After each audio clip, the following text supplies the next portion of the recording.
everyone, welcome back to another episode of Webtech Tutorial.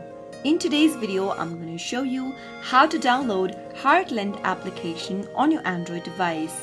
Watch the video till the end and don't forget to subscribe to our channel if you've not yet. Press the notification bell icon so that you'll never miss another upcoming upload from us. First, make sure to open up your Play Store and go to the search box at the top and type in Heartland in the search box and perform your search. Go and pick this application that says Heartland SCM Mobile and tap on the install button in order to download the application. Now wait until the application gets downloaded on your mobile device, which is a quick process depending upon your internet speed. Heartland Mobile is a cloud-based all-in-one HCM application. You can track and manage employee time. It also has a solution to make labor cost management a breeze. Employees can clock in and clock out in real time, enter their time manually, and use advanced time tracking feature from the application. Once the application is downloaded, tap on the Open button to launch the app open.